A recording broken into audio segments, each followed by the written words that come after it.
all down. Uncover the secrets, turn our lives around. Secrets, turn our lives around. That went a little off on me. But anyways, trying to do my best to produce and edit and host and all that stuff. For those of you who don't know, we are live, and I am Jim, host of the Money Mindset Mastery podcast. And joining me today, as always, is Ryan Janot. Ryan, how are you today? No, my name is Johnny Cash, since we're both wearing black today.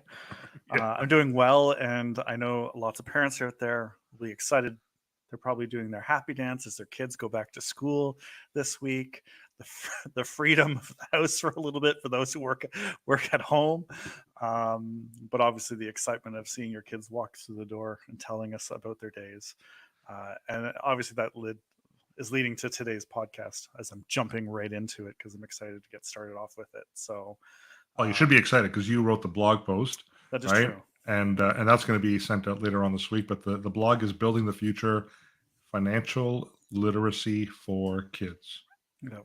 So timing is perfect. Kids are back to school, right? Yeah. And I think one of the things that a lot of people that we work with, at least for myself, are really struggling to introduce money concepts to their kids. Yeah. And I've had this conversation really for a few years, and joining TVH Financial, it became one of those things of kind of a project to start make it simple for parents to kind of teach some of the concepts that sometimes is lacking when it comes to whether they're just not comfortable having that conversation, or they don't know it themselves. And then where the education system is, where and how they learn there. It's about learning outside of the education world and allowing us to teach our kids some of these important things. And financial literacy for kids is an important thing, especially as a dad that also did a dance to have my son come home today, finally on a bus. So yeah. Well, before we dig deep into this, I want to actually send out a bit of a shout out to Jacob and Caleb. So when I was on vacation earlier this year, last month with family, Leah, my 15-year-old, we were talking about, I don't know what the topic was, but at the end of it, he looked at me and said, "Well, Dad, you own your own business and you have your own podcast." And I'm like, "Yeah." And I thought at first he was kind of like making fun of me, as a 15-year-old boy typically would, right? And he's like, "Well, actually, I have a couple of friends of mine, Jacob and Caleb, who listen." I'm like, "Really?" And I'm like, and again, I thought he was kind of teasing me because I like to tease, and apple doesn't fall too far from the tree.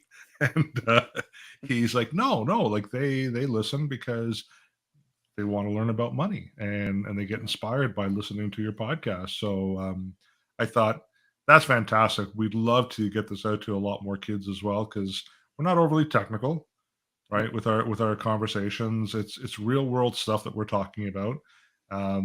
We don't expect for everyone to come and call us, but if if a couple of the younger ones learn a little bit about money, and they kind of start way ahead of the game, a lot sooner than we probably ever did, that's fantastic. So perfect timing, blog post, the recording, everything. We should get going. What do you think? Well, I think, not that I think, I know I want this to be a live dialogue for a lot of parents, a lot of kids and teenagers out there about what they're doing to help grow their literacy knowledge, and what kind of activities, what kind of books that they see. I'm going to make reference possibly to some of the books because I know we may or may not be able to do that, but please feel free to reach out to see if there's any other books or activities that I've used and told other clients, or clients have shared with me that seems to work, because every person learns differently.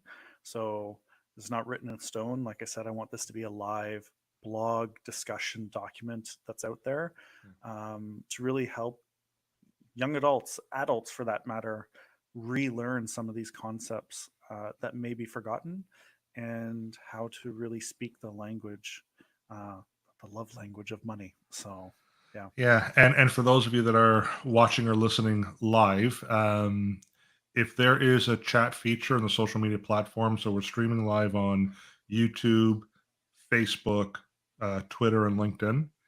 You can go ahead and actually send a question through the chat feature within those social media platforms. We will get on our end, and we'll do our best to answer some of those questions. And another reason why I think I like this topic is I remember earlier this year, Ron, you and I, we did an episode. Mm. It was about financial planning, I believe, and talked about another example with my daughter Serena, who she was offered last year in the summertime a full time job, but it was a cash position. It was all under the table, and she was going to jump for it. And she asked for my opinion, and of course, I had said, probably not a good idea. And she asked me why, and I said, well, we're all living in this system, this financial system, Mhm. and things have to work a certain way. And one of the things that you're going to require, it's the reality of the system that we're in now, is credit. In order to qualify for credit, you need to have verifiable income. When you're getting paid cash under the table, yeah, you're not paying taxes, but you also can't verify income when you're ready to submit a credit application. Yeah. And I had a couple of clients of mine, some of them were teachers actually, who they listened to that episode and they commented. They said, we never even considered that. We never even thought that, but it's so true. So they've encouraged their kids now to get part-time jobs that are T4 based, so they have verifiable income. Mhm. So let's get going, Ryan. Let's talk about your blog. We're not going to give it all away today, obviously. We are going to send out the blog post later this week, early next week. Um, but let's get going. So the first thing, obviously, is why is it important um, for kids to learn financial literacy? When we say kids, we're even saying under the age of 10 potentially as well, right? Yeah. Yeah. Really, it's the basic understanding about how money works, and uh, sometimes I walk into client meetings. We talk about cash flow too. You know, and I ask people, money is, and for a lot of parents, they have a very negative understand like feeling about money, so trauma towards money. So money is evil, money is dirty, things like that. So we want kids to understand how money works, and when you understand how money works, it will help project future earnings. Mhm. And you know from that, it's the basic concepts of what is the difference between saving and investing. What is your spending habits, how to create a small goal budget for an item. And really, this is creating the foundation for future habits, and in particular your financial habits, and the decisions you're going to make later on in life as an adult. When you move on from teenager to university to you know starting a family to even into retirement. So all these are about compounding years and years and taking and layering in. And that's kind of the key reason why I wanted to start this dialogue with Mhm. people and start the blog. And that's why it's so important for children to understand these things as early as really. And in my blog, I break down from age 3 to 5, from 6 to 8, or 6 to 10, and each level, you're introducing different concepts to them, and how we can use games and books and just general conversation like this ongoing live blog to help build a format in which people can share. So And it gives kids some context too. I was recently talking to, I think, one of our business partners, and sharing how when I was a kid, I would leave the lights on everywhere. My dad would yell all the time, like, turn off the lights. If you're not in the room, turn off the lights. And, it's expensive and whatever else. But as a kid, I didn't really understand what that meant until I became a dad and I owned a home and I was actually paying the electrical bill. mhm, There was some context all of a sudden. So one of the things that I like to do with my kids is provide them that context to just say, well, it's expensive. They don't really understand what that means because yeah, they're not comparing it to anything in their real world, right?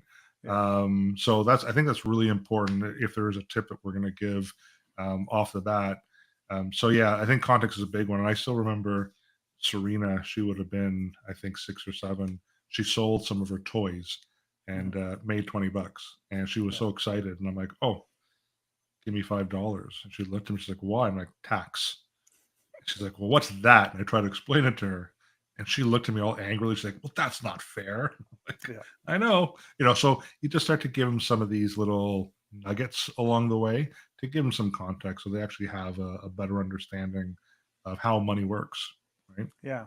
Well, taking kids through the understanding of how money works. So I saw this example, which was this woman, a young teenager, kind of walking through the understanding of money, which was, you know, here's this company that, you get your check for $500, right? And in that $500, you're going to pay tax on that $500. Meanwhile, the company's already also paid tax on that $500. And then with your money, what's left of it after taxes, you're going to go potentially buy something with that. So you buy, $100 pair of shoes. Well, you pay tax on that $100 of shoes, and the company that you bought it from also charges 100. It gets charged for tax, so you're just constantly paying taxes down the road, and drawing out so kids or young adults especially can understand that at every level somebody is reaching into our pockets and taking from that. And when you draw it out, it's a real eye opener for kids, and taking people through, your kids or family members or business partners, through the idea of what it costs for the lights. And you know that's we can start talking about cash flow, cash in, cash out, and what it looks like on a business level, what it looks like on a household level, and for a lot of parents, and maybe something to start introducing and understanding for the kids, that it's just not this free flow of money coming in the door, but how this money moves out of the household too. Um, and we're often scared to have that conversation because we don't think our children will grasp the concept. But you'll be surprised that our kids will surprise and truly understand what we're talking about if we find the right context to be able to talk to them about it. So, Yeah. yeah. Another quick example. While on vacation, we were away, and obviously, you go to a touristy place, things are a lot more expensive than your normal restaurant, for example. And my son ordered a hamburger and fries, and it was a $25 meal. Mhm. And he ate all of his fries, and he ate half of his burger. He's like, "Yeah, I'm done. I'm gonna throw this out." I looked at him and I said, "Well, teaching moment. You're throwing away $12.50." Mm. He's like, "What do you mean?" I'm like, "Well, that's a $25 meal." He's like, "Well, I ate the fries." I'm like, "The fries are like pennies. If the real cost on that plate was the hamburger, Mm. and you're literally throwing away $12.50." So then I started to eat a little bit more of the burger, and I'm like, "Well, wait a second. I'm not saying you should, also overeat. That's not the point that I'm making here. The point that I'm making is next time, if you're not that hungry and you don't think you can eat what's in front of you, maybe choose something different Mm. because you are literally throwing, well, at that time, my money away. And at some point, it's going to be your money, Mhm. right? So that was another little nugget of a teaching moment for him. And one of my favorite ones was, I think it was 2 years ago, he got himself a little newspaper route, and the first time he accumulated his money, we went to the mall. And Mm. he's a clothes guy. He likes clothes and shoes. So he went around, shopped around, he got himself a whole bunch of clothes and some shoes and stuff. We're walking in the mall, and I had my arm on his shoulder. I'm like, "Hey, doesn't it feel great? Like you're able to buy this stuff. You work hard. It took you a month to get the money. You collected the money, and you were able to go and buy your own stuff." And he looked at me and goes, "No, it doesn't feel good." I'm like, "What do you mean?" And he goes, "It felt better when you paid for this." Like, true, right? But what started to happen with him when we would go clothes shopping, that he was now paying for his own clothes. Well, he would have his calculator with him on his phone, Mm. and he'd see something for $80, and he'd see how much money he had cash, and he's like, "Well, I got to add the tax on that." So he would add the HST. He's like, "Okay, well, this is how much money I need to have." There are other times where he might have been short $50, and he's like, "Hey, Dad, can you like cover this for me until I get paid in a couple of weeks?" I'm like, "Nope, that's credit, Mhm. and this is how credit works." So either you have the money now, and it's not that people shouldn't have credit, but I wanted to first teach them about working and having enough to buy for stuff. Eventually, we're going to talk about credit and all those things because again, it's a system that we live in. Yeah. But these are just little nuggets along the way that I was able to teach them. Yeah. So let's get back into the blog itself. So the stages of financial education. So you actually kind of outline what the stages are. Yeah. So the first one is you have from age 3 to 5, introduction to money. Yeah. So talk a little bit about that.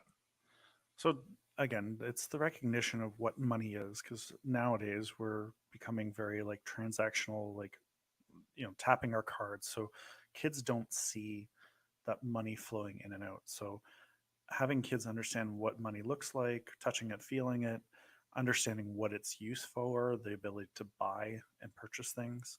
And I think one of the biggest ones too, especially in our kind of social media world of needs and wants in this like glamorous world that's out there of people with fancy cars and big houses. I read um, a thing today that showed something about 85% of those are all fake accounts, that they're driving this through the visual of our kids and young people, that it's all fake, right? So if you haven't figured that out, not everything on social media is real. So but differentiating between needs and wants and having that conversation, what is a need and what is a want, and whether a need is being able to put a roof over your head, you know food, clothing, things like that. But a want is often those bigger things, often things that we would like to say set a goal for and save up for, as you did an example with your son. And I do remember saving my Canadian Tire money and piggy bank to buy my first bike, right? That bike was immaculate for as long as I can remember. And I think it still may be in my parents' garage, probably immaculate. So, but those are interesting conversations, because I'm sure most parents have had this when they're walking through the grocery store and their young one wants that candy or chocolate bar where they're standing. And even at a young age, for them to understand whether that's something they really absolutely need right now, or if it's simply a want. So, and again, some activities and fun things are just playing with coins and identifying what the different coins are and dollar bills, um, playing store, and just having those needs and wants conversations is just a simple introduction for money at the age of 3 to 5. So people those kids are exploring. Their eyes are wide open. They're taking everything in. So, and then the next age, I kind of break it down as, unless there's something you wanted to add. I was just going to say quickly, you and I have kind of had some back and forth on this topic, but there is definitely a huge difference between a need and a want. Mhm. But there's nothing wrong with wanting something. Yep. But if you do it in such a way that it puts you in financial jeopardy, that's wrong. Yeah. So if you want the Ferrari and you're making millions of dollars and you can afford the Ferrari, nothing wrong with that, because you don't need a Ferrari. You can get away with a bicycle. But if you can afford it and that's what you want, nothing wrong with that. Yeah. The where people get themselves in trouble is when they want something yet they can't afford it, and they get themselves in financial trouble. And just a quick kind of side note on how I used to do things, and in terms of increasing my revenues, Mm. and this might be a little bit different than how most people do it, but I've always been a car guy. That's maybe why I reference a Ferrari, for example, because I do want a Ferrari, but I don't need a Ferrari and I can't afford a Ferrari. However, what I would do as I was growing in my business was, if there was a car that I really, really wanted, not needed, and I would get it if it was just a little bit out of my range, because what it allowed me to do was actually do what I needed to do to then eventually afford it, right? So I wouldn't go from a $10,000 used car to $100,000 BMW. I wouldn't do that, but I would just kind of, it was just slightly out of my reach. That's what I would get, and then it would help me. That was my goal. It wasn't a dollar value. A lot of people set goals and it's a dollar amount. For me, it was more of no. This is what I would really like, slightly out of my reach. Never in a situation where I would be in major financial trouble because as an advisor, that would not be a good thing. And it would kind of like push me to get to that point. But people deal with those goals very differently, right? Yeah. So let's talk about age 6 to 10. That's the next one, right? Yeah. So basic money management. Yeah. So, key concepts are really understanding the difference between saving, investing, budgeting, cash flow, the ability to earn money. This is kind of the stage that I'm at with my son is, knowing that he can earn money through different things. And I'm not saying there's a lot of conversation. I've read lots of blogs about, should I pay my child for chores? That's your own thing. Chores within the house for me is like a no go. Things that are I'm the outside, same way. Yeah. things that are outside. And again, I'd love to hear what other people think about that, right? So, Yeah. but it gives kids that responsibility of being able to save some or budget to reach a goal, and that idea of earning money. And again, that conversation for us is as parents, is that you know we're making money to earn towards something, whether it's paying for the lights, the mortgage, the car, paying off student debt, whatever it may be. But introducing some of those things, and some of those activities are, you know, I've used with Walker is like, a savings jar, savings investment jar, setting up an allowance or a budget so he understands, if he wants to save for something, he needs to budget down the road if it's something bigger. Um, and then, earning through chores outside the house, in my opinion, but that's mine. And I'd love to hear what other people have. I saw a great example. Somebody was talking about the way for their kids to earn money was to read books, but it wasn't, it was books about learning. So they had to learn about a person, or um, they had to learn about an idea. And that's how they earned money through their family. And I found that actually quite fascinating, which I may actually implement myself at some point. So yeah, those basic money management tools are the next layer that I would say you would start introducing to your children around this age. Again, if you spend the right amount of time and introduce, you could even start a little bit earlier for kids. So yeah. For sure. Now, the next one you have here is from ages 11 to 13, Introduction to Banking and Budgeting. Yeah. So, and again, I would go back to the cash flow not police, but cash flow planning is, yes, the introduction to the bank. So I was probably 8 or 9 when my uncle, I believe, was actually the one who opened up my first bank account, and put a little bit of money in. And of course, to age ourselves, for those who had the little bank books, you'd go to the machine and it would spit out what was in your bank and what the interest was that you had gained on that.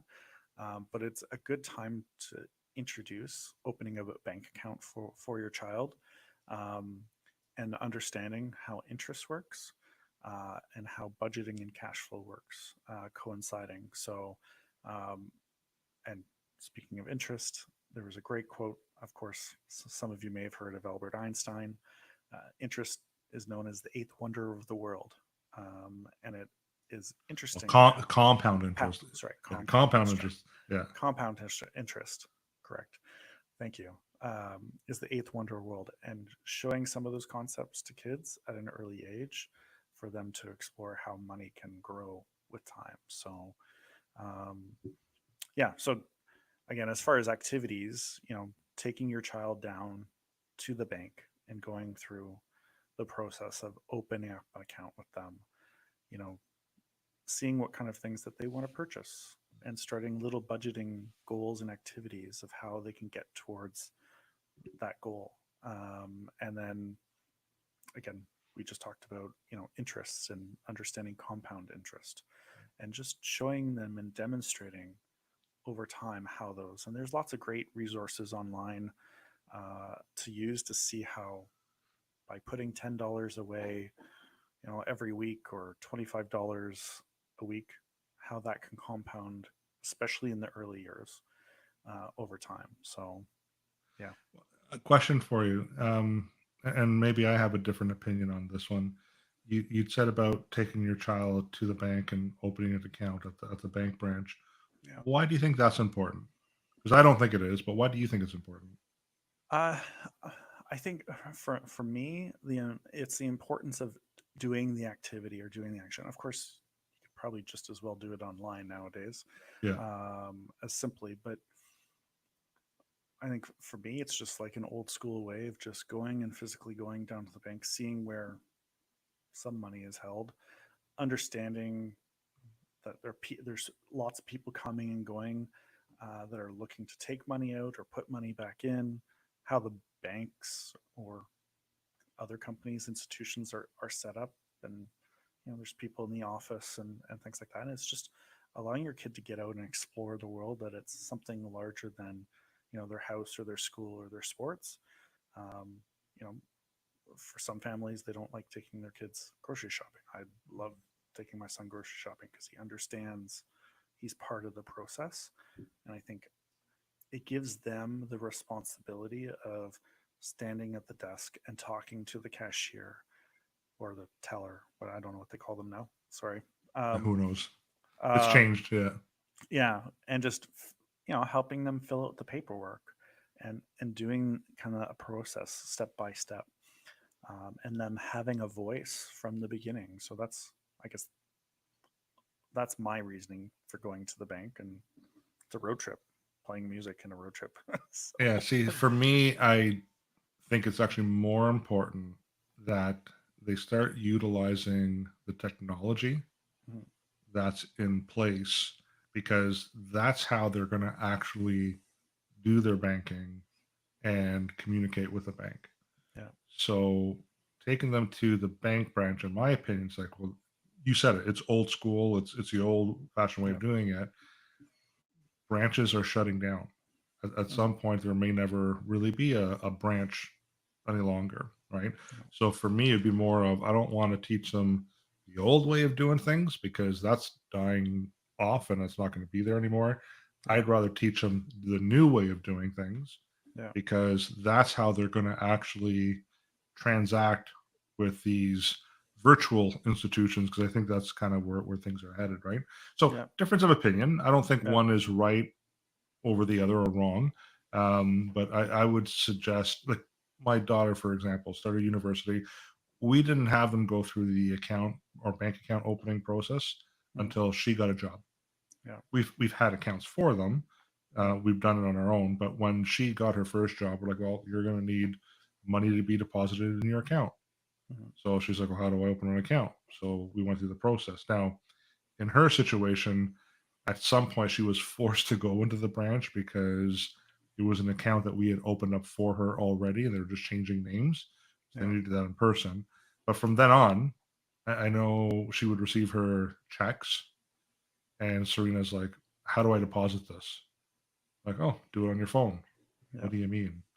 And Not Carol is all very much like, not all banks do that yet, though. That's the thing. Is not all no, banks have the scanning app. So, no, but this one did, right? yeah, And if that's the one she was going to be working with, it's like, you might as well use their technology. yeah, And she does everything pretty much virtually, mostly on her phone, like not yeah. even logging in, right? So anyway, it's just difference of opinion. Now, I'm more IT techie guy, and that's kind of my background, Yes, and you that's what I are. prefer. Um, but it's just, it's for me, it's just like, this is the way of the future. So we might as well teach them, the new way as opposed to the old way, because the old way may no longer be around, and then they're going to be behind, Yeah. right? Well, I guess to add that is, for a lot of people, you know, at least for me, my kid is still getting like cash, physical cash, Yep. right?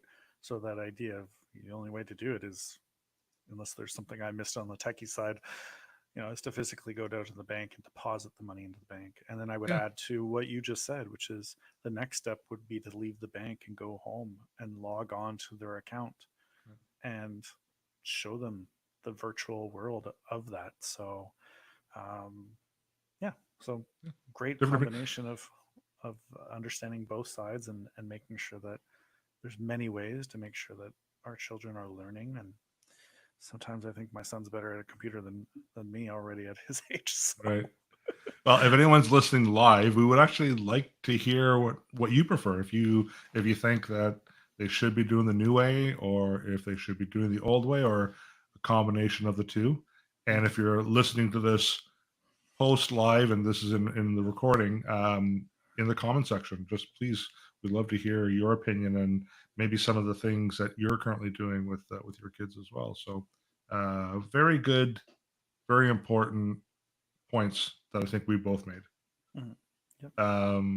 So let's talk about 14 to 18. Now we're talking about advanced financial concepts. So Yeah. explain that.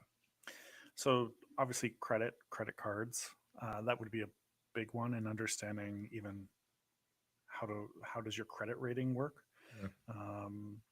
Investing, taking the next level about what investing is, really breaking down, I guess, um, the difference between a mutual fund and a stock and a segregated fund, um, and that there's a world of different types of investments that you can make, not just what a banking institution is making, but there's more than that. And if there's something that we can introduce, we'd love to talk about that too, and how your money can work in different ways through investing. And what investing is it's about buying assets, right? Things that are going to make you money. So, and then introducing taxes. Again, we talked about at the start of that concept of how taxes work, and the government loves their piece along the way. Well, how do we minimize taxes, right? And how do we take the steps at a younger age to make sure that we truly understand making those taxes work for us instead of against us? And then again, repetitiveness is compound interest. The rule of 72. Jim, what's the rule of 72? Um, I'll ask ChatGPT, but no. Basically, there's a division, Yeah. right? There's a math calculation. Bottom line is, I know if you're earning a 7% annual return, your money will double every 10 years. Yeah. If you're earning only 6% average, it's going to take longer than 10 years. If you're earning 8%, it's going to be less than 10 years. Yeah. So I don't know the actual formula. Well, you're bang on. But bottom Which line is, yeah, how long will it take for you to double your money? Exactly. So you take the interest rate that you're getting Yeah.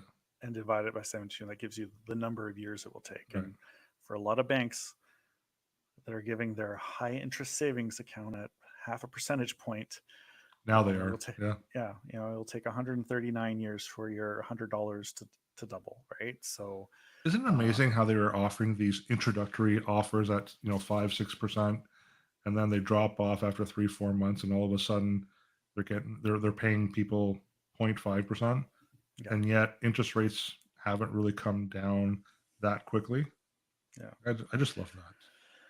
So some of those things are interesting to know where to invest your money, especially at a young age, right? Like when you're young, take lots of risk. you have nothing to worry about. You don't have children. If you're investing for the future, well, right? yeah. If you're looking to buy a home in 5-10 years, maybe don't take lots of risk, right? So that's something we teach kids as well, along with clients, right? Yeah. There is a difference between savings and investing.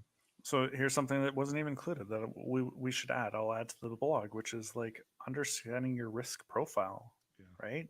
And how that applies to the investment side of things. That if you have a shorter term in which you're investing in a goal, that you're not going to take a whole lot of risk, right? But if your goal is very long term, over 10 years, for young people, 30 days is long term in some instances. So, but depending on what that is, and that's how kind of the world of investing kind of works, of making sure that you're not investing beyond your means or comfort level, to make sure that you're getting what you want. So again, some of those activities, playing investing games. I'm really excited because obviously, people have played. What are some games like Monopoly I and love Monopoly. what's the other one? Game of Life. Yeah. Great introduction. There's another game that I love that I haven't played in a few years called The Rat Race. Okay. If you've never heard about it, look into it. I'm living it. Yeah. So, and that game takes Monopoly and Game of Life to a whole new level and gives Yeah. people real life. And there's actually clubs probably in everybody's area. People meet up and play this game, which Really? actually now that I'm talking about it, I should probably go in one of those clubs just to have fun and play it. Yeah. And take my son, because I've been to them years ago and I've seen kids 10 years old come and play. And it's so funny to watch a 10-year-old beat like a 50-year-old banker uh, in this game. Gets pretty heated. So, It does. but again, when a kid is on the cusp of earning money, again, that basic tax preparation, how to do your taxes, because it's relatively easy early on for the most part. So, and yeah, so those are some of the concepts that are in, and it's, as I said, as we just discussed, and I want to add, which is just keep adding on to the things that you feel that are right for your kids at that time. And this is just a basic guideline for a lot of people based on kids development. So yeah. And we're going to talk about practical tips for parents. I definitely would say that one of the biggest tips would be is lead by example. Mhm. Right? I think that's a big one. Because if you're, it's like my dad used to yell at me, telling me that I'm not allowed to ever smoke a cigarette ever in my life, as he's puffing away on his like 25th cigarette of the day, right? Doesn't really have the same impact as my uncle who didn't smoke, and I'd follow him, and I'm like, oh, okay, well, he's actually walking the walk, right? Yeah. So that's a big one. I think is lead by example is an important one. I also think the context, giving them some backup information so they understand, again, just to say that that's too expensive or that's too wasteful, like they don't understand that, right? So give them some context behind some of those words, right? So they truly learn and understand. Yeah. Yeah. And, you know, obviously how to start a conversation with your child, obviously starting is the best thing, right? Um, and as we said, between, our blog, the podcast that we're doing right now, uh, reach out to us if you're struggling with that conversation, or have them part of the conversation when we're meeting, and we can help support you in that conversation with your children. But um, and then you kind of touched upon it, but creating that really positive mindset. We talked about behaviors and creating habits, but having a positive money mindset at home really goes a long way when it comes to your child's belief in their own development of surrounding money. Because as you said, if things are looked at as too expensive, or I can't afford that, instead of changing the mindset, is what can we do to get there? Or what job do we need to do, or what savings do we do, what kind of budget that we need to make to meet that goal, to achieve it. Because that really, again, young kids, throughout our whole lives, our mindset is one of the biggest factors when it comes to success or failure, right? So, and that it's really not failure, right? Every failure is a learning opportunity. And the more us as adults and our kids see that, is how do I improve on this? And What did I some might learn from say, it? yeah, and some might say that if you teach them to master, or sorry, to have a positive money mindset, Mhm. then they might end up mastering the money mindset. Yes. So perseverance, right? Ah, it's the dad jokes in me. I just can't help it. Sorry. Mm. Well, that was one of the clean ones.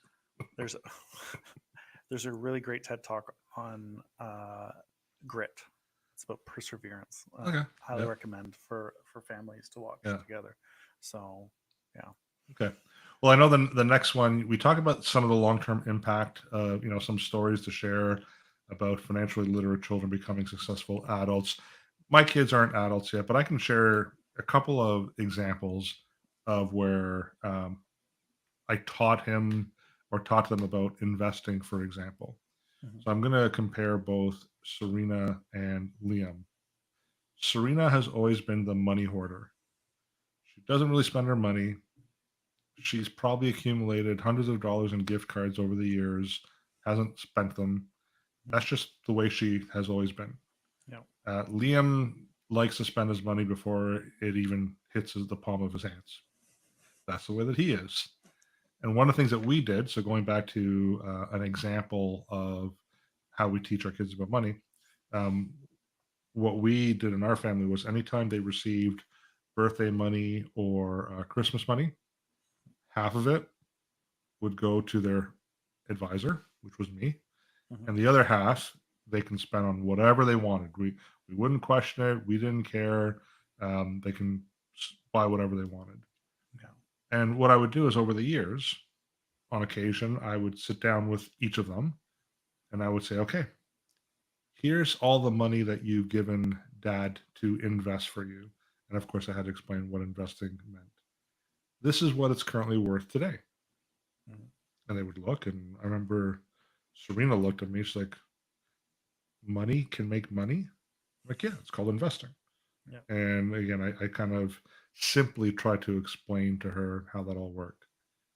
She got up, went to her bedroom, came back, and she pulled $200 cash out of her wallet. And she's like, here, I want you to have this. I'm like, what do you mean? She's like, well, my $200 isn't making anything in my wallet.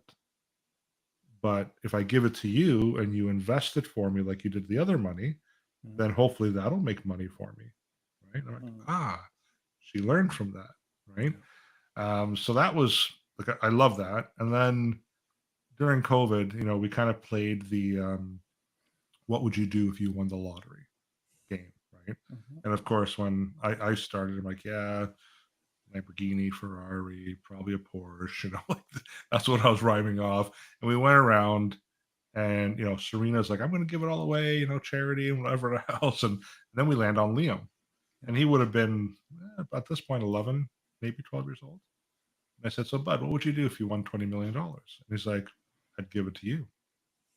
And I'm thinking, oh man, you're such a good kid, like thank you very much. And he's like, no, no, no, Dad, give it to you to invest for me, Yeah. so then we can make more money from that.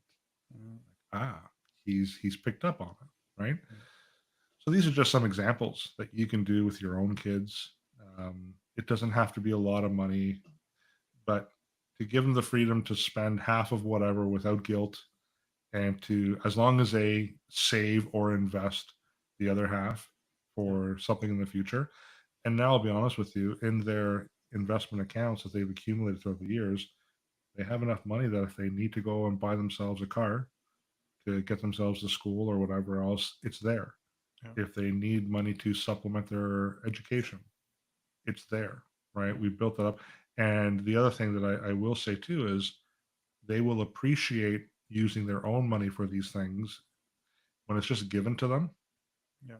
they're not going to appreciate it. I've had so many friends throughout the years where when they went to college, university, and it was paid, fully paid by the parents, Yeah. year one, all they were doing is partying and getting drunk and failing. But the ones that actually had to work in order to pay for their schooling, they weren't partying. They weren't doing all those things Mhm. because they invested in their own education. They Absolutely. knew what that really meant. Right. Yeah. So any closing thoughts, or was there something else you wanted to say before we kind of close things off? Well, kind of similar to you, like, we do this saving activity, every person can do their own kind of calculation. We do a 70-20-10. 70% goes to investing, 20% he can spend, and 10% goes to charity. So he picks something that he believes in. So about giving back. So and all the things about kids and people who save towards something appreciate those things more. Um, it's about there's the Stanford marshmallow experiment about delayed gratification, and how, this is a 55, 60-year-old study that followed kids about not eating the marshmallow right away, but instead waiting time. Those kids, had higher scores in their SATs, made significantly more money, and were more successful overall. So by implementing some of these little concepts, and over time, it can really help to make sure that it's never too early to start. So Yeah, I agree. So, in terms of some closing thoughts, Ryan, here's what I would say. If you are a parent and you're trying to teach your kids about how money works, it might feel a little bit daunting, especially if you don't really know how money works or you haven't quite figured it out and you're struggling. So, I would say connect with us. We have a behavioral cash flow program that we walk our clients through. It does a really good job about understanding about spending behavior, the how to control some of that. It's different from budgeting. Budgets are really not designed for long-term goals, or more designed for short-term goals. So we can teach you about how budgeting works for some of those short-term goals. But really, there's a full 12 module educational program mhm, that Ryan and I would be able to walk you through our behavioral cash flow program. And then as you learn, these are things that you can then teach your kids and share with your kids. mhm, So if you need the education, also obviously go to our YouTube channel, because there's a lot of content there that we've recorded over the past with information. Visit our websites at tvhgroup.ca. That'll take you to TVH Financial, where there's some additional educational tools there for you to pick up on, or just reach out to Ryan or I. We work under this company called TVH Financial, which is part of TVH Group. And if we want to talk about money, we offer mortgage solutions, we offer accounting solutions. Hey, there's even legal solutions there from an estate planning point of view. That's really important. yeah, And Ryan and I are there to help you with the cash flow piece. We offer insurance, like that's a big one. Kids won't really understand that, but it's something that they should understand at a younger age. I don't know, Ryan. I don't know with you, but I've had so many clients in their mid 70s who would say to me, "I wish I got insurance when I was much younger. mhm, I wish I got it when I was in my 20s, or I wish I started saving even $25 a month when I was in my 20s. I'd be so much further ahead." yeah, So these are things that we can help you with. And then finally, the money management side. Guess what? We offer that as well through our relationship with TVH Wealth. mhm. Right?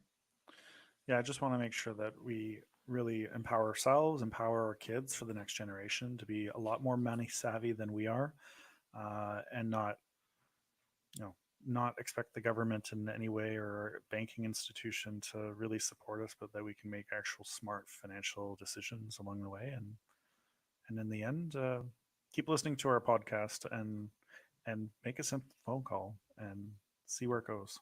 So Yeah. Well, we can be reached 647-727-4668. As I mentioned, tvhgroup.ca. Look us up on our social media platforms. We're out there. We even have a TikTok account, but there's no TikTok dancing as of yet. Anyways, Ryan, I think we will wrap things up for now. I'd love to thank everyone who's listened and watched. Again, this will be as part of our podcast and YouTube episode as well. So if you missed it live, just go to our social media platforms and you'll be able to listen to it there. Thanks, everyone. Thanks, Ryan. Take care.